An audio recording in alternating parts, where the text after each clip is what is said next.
An Igbo man will never become the president of this country. Yes, an Igbo man will never become the president of this country. And yet, you that says you don't want an Igbo man to be the president of Nigeria, you are the same person that cries, one Nigeria, the unity of Nigeria is sacrosanct, Nigeria is an indivisible entity, blah, blah, blah, all these rhetorics that suggest that one part of the country will rule, the other ones you follow. These are the same people that will cry wolf when an Igbo man says, break the country and let us go. What exactly? Hello and what's up, guys? In this video, a Nigerian man is calling out the deep hypocrisy many people are afraid to talk about. It's raw, it's real, and it's exactly the kind of truth that makes a lot of people uncomfortable. He starts by repeating what he's been hearing over and over again. An Igbo man will never become the president of this country. Yes, that is what some Nigerians still say out loud today, and he has had enough. He asks a very direct question. Why will anyone say this and still turn around to scream one Nigeria and the unity of Nigeria is sacrosanct? You can't be shouting about unity and still push hate against a whole region. And here is where it gets deep. He says these same people crying one Nigeria are the first to panic when the Igbos mention Biafra or call for separation. So which one do you really want? One Nigeria or one-sided Nigeria? He is not sugarcoating anything. He says the real problem is the mindset, a mindset planted by wicked politics of the past, a mindset that believes only one part of the country should lead while the rest just sit and watch. He makes it clear he is not defending bad leaders. There are bad leaders among Igbos, Fulanis, Yorubas, everywhere. But if a good leader comes and happens to be Igbo, should we reject him just because of where he's from? Then he hits even harder. They say Nigeria is the giant of Africa. But from what I am seeing, Nigeria is actually the Peking of Africa. Strong words, but sadly, many will agree. So the big question now is, are some Nigerians really ready for change, or do they only want power to stay in certain hands even if the country burns? Guys, I will let you watch this video for yourself so you can see exactly what I'm talking about. Also, don't forget to like, share and subscribe to this channel if you haven't already done so. Take a look, guys, and remember to share your thoughts after watching. An Igbo man will never become the president of this country. Yes, an Igbo man will never become the president of this country. When I see comments like this on my thread, I begin to wonder, what is the state of mind that evolved this kind of comments? You see, when I see people lost in the labyrinth of this conjecture, I now begin to realize the type of wickedness, the type of hatred, the type of disunity that some politicians, perhaps in the past, may have sown in Nigeria.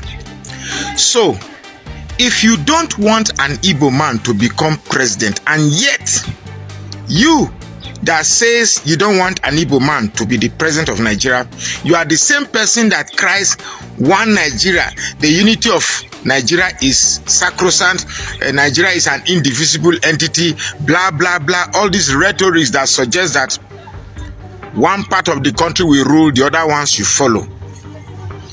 These are the same people that will cry wolf when an Igbo man says, break the country and let us go. What exactly is going on here? Why are this set of people so intoxicated with the idea that the leadership of this country must belong to a certain portion of this country, while the rest of us play the act of sit down and look? Let me tell you what is going on here. Now, trust me, I am not saying this to market the Igbos. There are bad leaders in Igbo language, there are bad leaders in Yoruba, there are bad leaders in Fulani. There are bad leaders everywhere.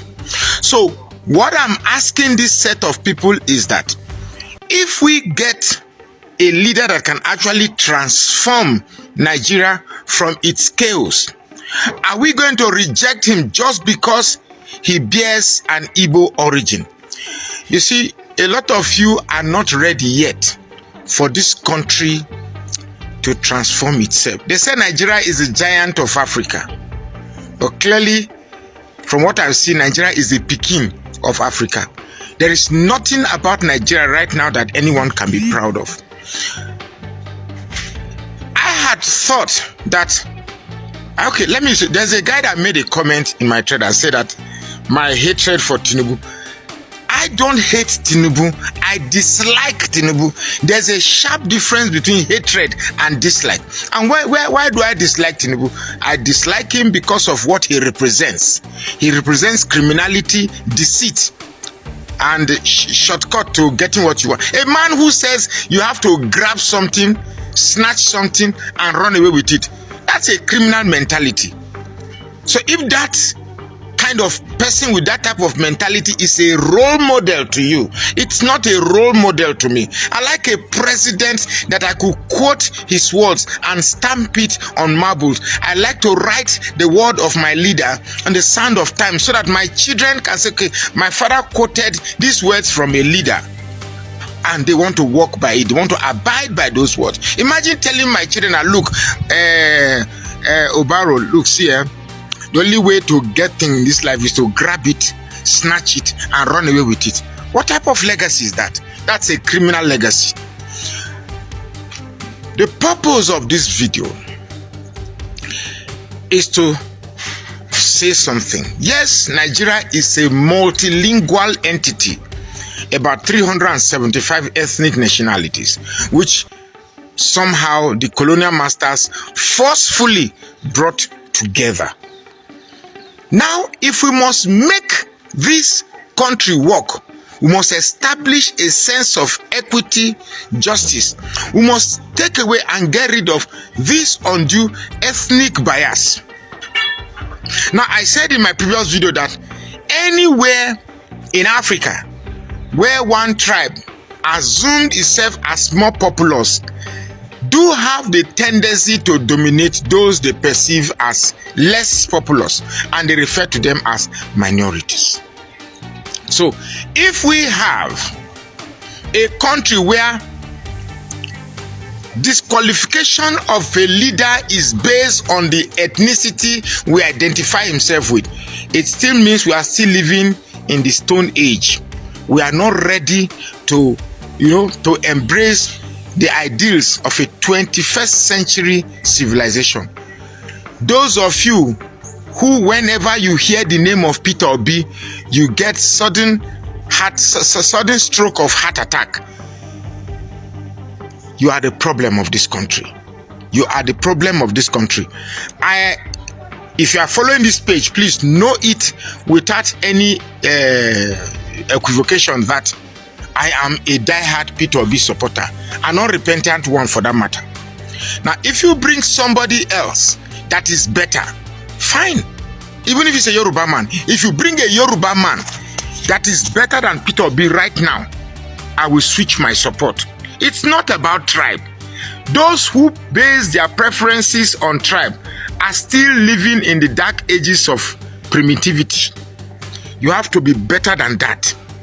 You have to, if you bring the worst Urubu man today to compete with Peter Obi, I will campaign against that Urubu man.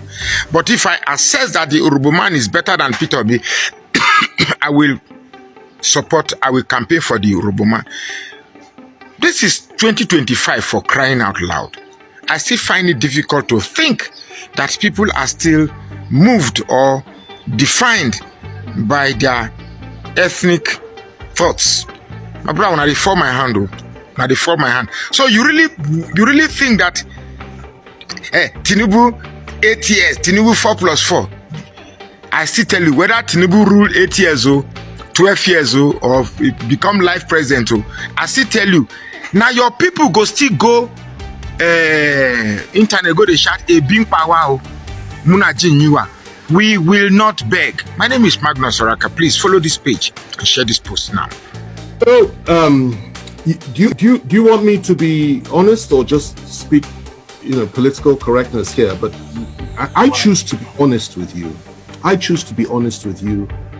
And for me to be honest with you, I have to go back a little bit. But let me start with the situation that we're facing in this country today. if you believe that those that are in power in Nigeria today would ever contemplate the possibility of giving power to an Igbo man in 2023 or thereafter, then you still haven't fully understood the challenge and the problem that we have in this country today. You need to understand that the mindset of some of these people, not all, some, but those that Buhari represents, that is his own clique within the Fulani ruling class, not all Fulanis, but his own clique, who are in power today. Their mindset is that the most dangerous people in this country and the people that they must suppress more than any other are the people of the Southeast. And you need to understand that before the Civil War, and I need to go back in history because that's a damn good question and it deserves a clear answer, a thorough answer. Let's go back a little bit. Before the Civil War, these same people, he, for example, was active then. And you need to remember the role that they played on the night of July 29th, 1966, when the Northern Officers counter coup took place. And 300 Igbo officers were killed in one night, including an Igbo head of state. He was involved. And many of them that are running this country in that cabal today were involved or supported it. They said it was to pay back for what had happened in January 15th, 1966. Now, after that, what happened? The same people unleashed their people on Igbo civilians in the northern part of this country, and the figure that is often cited is 30,000 were killed. It's not true. Closer to 100,000. Not only were they killed, people, women had their stomachs cut open, and little babies were pulled out and their heads were dashed against the wall. That is what they did then in 1966, before the Civil War. And the Igbos were slaughtered like flies all over the north by these same people. They went rushing back to the east, where they believed they were safe. And the position was this: the leader of the core northern Muslims within the army, Murtala Muhammad, urged Gawan, who was head of state, to march on the east immediately and wipe out the Igbos. Gawan, to his credit, refused to do that and said, no, let's negotiate. And the negotiations started. They broke down, then there was a civil war. In that civil war, 3 million Igbos were killed by federal forces. They were killed by all of us. I'm from the Southwest. I take responsibility for that, as every other Nigerian ought to. Civilians, not soldiers. 3 million, including 1 million children, subjected to genocide, subjected to mass murder, subjected to ethnic cleansing by us. The war ended. We did not apologize. Instead, what did we do? What did we do? We took all their property in the name of abandoned property. We gave them £20, even if they had $1 million in the bank. And we said, come back, no victor, no vanquished. Biggest lie from the pit of hell. There was a victor and there was a vanquished. And we all know who was who. They came back into Nigeria and we reintegrated them. But even with all the reintegration, no Igbo man could be trusted to be General Officer Commanding GOC until Obasanjo came to power in 1999. Igbos were not allowed to rise up within the military or in any power configuration in the country. It was something that was understood, that you never put an Igbo man in a position of real power. You can give him appointments, but you don't put him in a position of real power. Okay.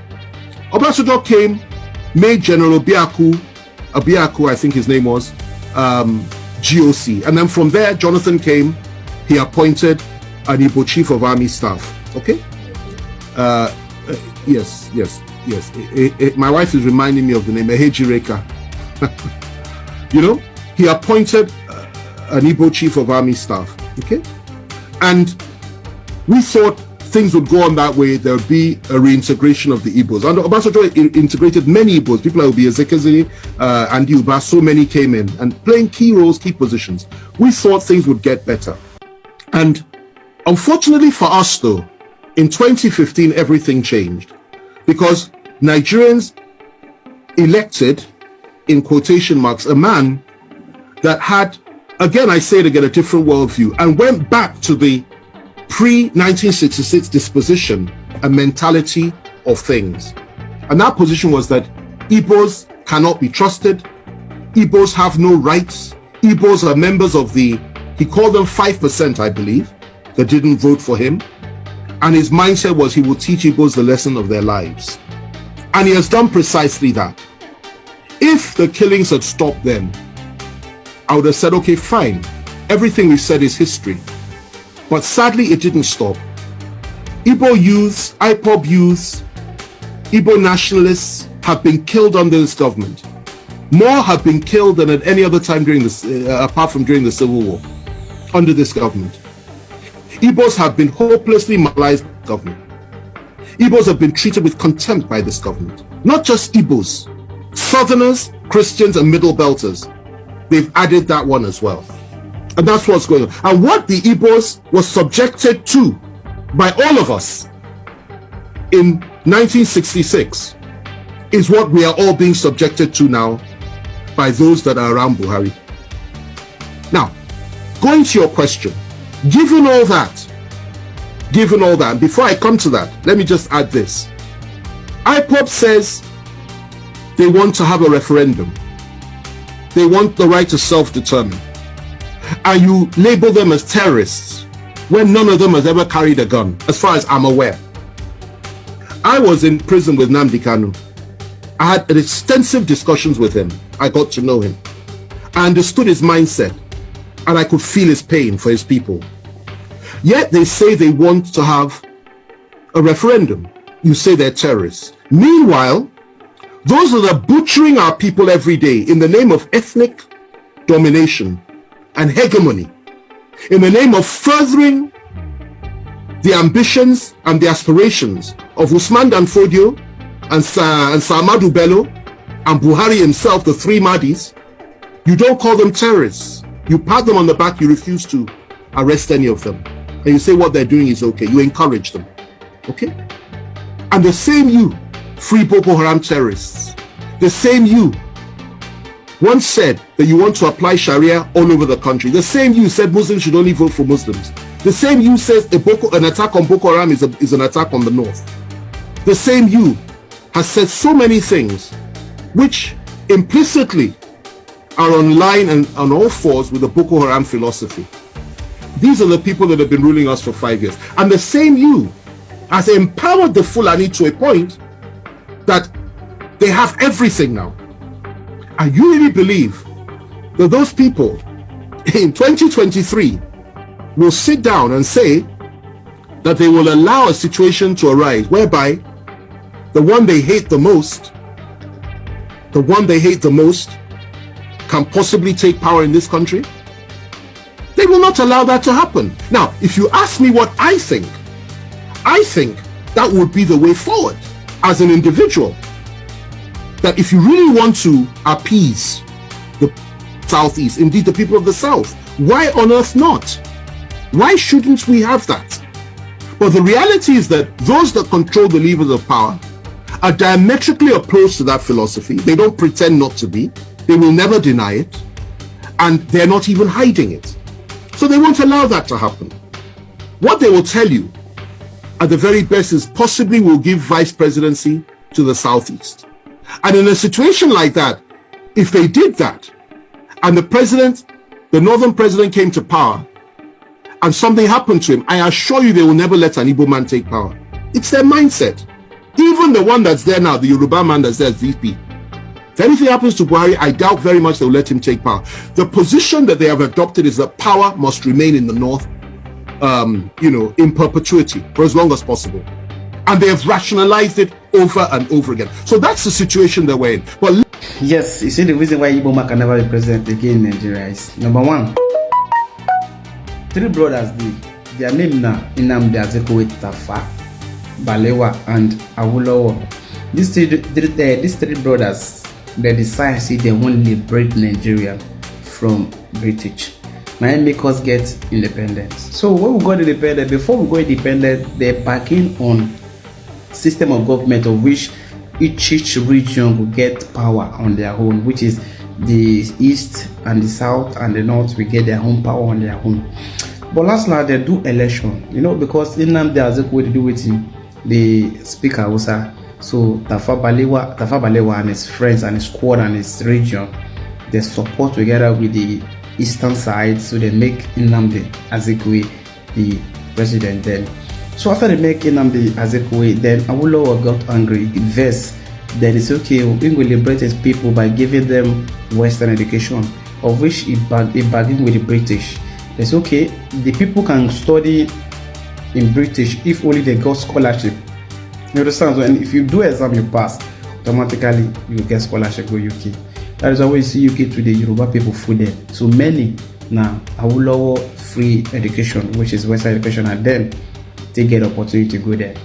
So at initial post, the Hausas and the Igbos, they are brothers. You understand? They collide to betray the Yorubas, but we will know verse. Understand?